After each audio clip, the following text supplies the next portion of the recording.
Ito po si Mother's Choice Haven 2, good for newborn until 4 to 5 years old. Brand new condition po ito, may kasamang box, may kasamang manual. Ayan, okay, so never been used, kaya gagamitin nyo na lang po. Okay, so ito po yung details po niya one by one, wala pong issue po yan. So ganito po yung style po niya o design po niya kapag naka-reverse bassinet. Ayan, okay. Pang newborn, kanya po yung design po niya. Pwede rin pag toddler seat, mamaya po papakita po namin sa inyo.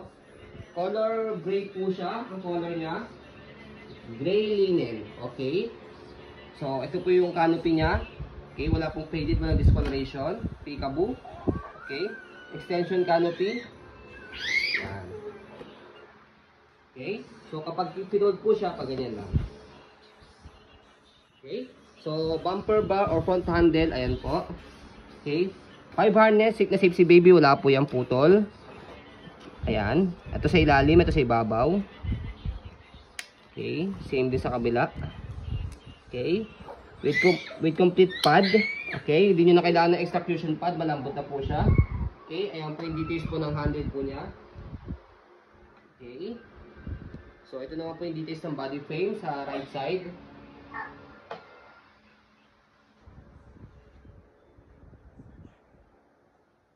Yung details naman po ng body frame sa left side.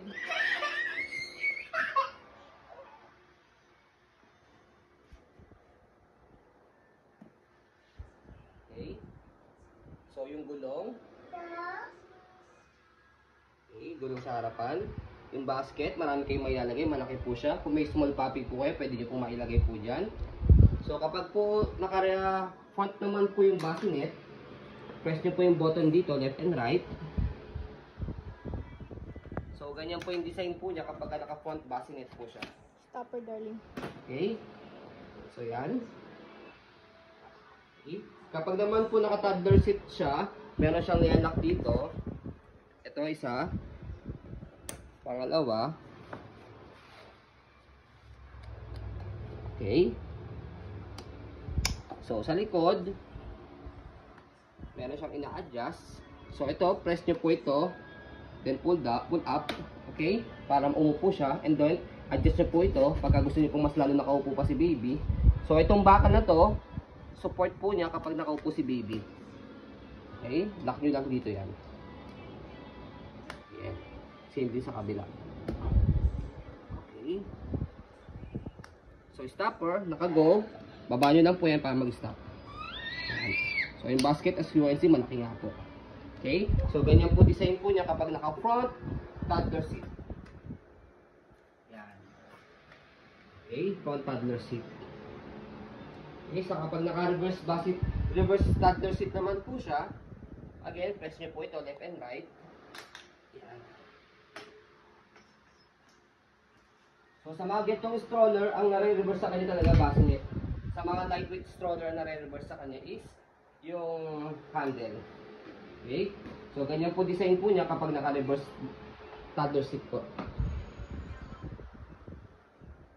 Okay? So sa mga gustong bumili ng brand new, okay, na makakamura po sila from the SRP, ito po yung bagay po sa inyo.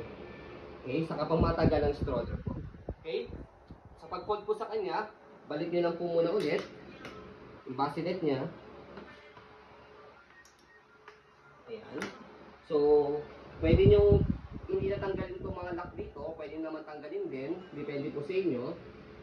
Kung saan po kayo mas mapakompact po yung folding. So, yan. Baba nyo lang po yung basket, yung canopy niya. So, press itong button and then to.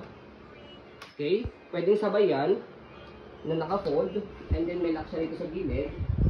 Okay? Pwede rin naman, kung sakali, tanggalin nyo po yan. Press nyo po itong dalawang button kanina and then adjust nyo ganyan para mas compress po siya saka mas maliit po. Okay? So, sa pag-open, so yan. Pwede nyo ilagay ulit yan. So, mamaya natin ilagay. So, sa lock, sa gilid, buksan nyo lang po yan and then buka. Yan. And then, shoot nyo lang po ito mabuti. Dito. Okay. So, ayun po. No issue po yan. As you can see, very details po kami mag-video. Kasi ang shop policy po namin, no refund, no exchange, what you see is what you get po.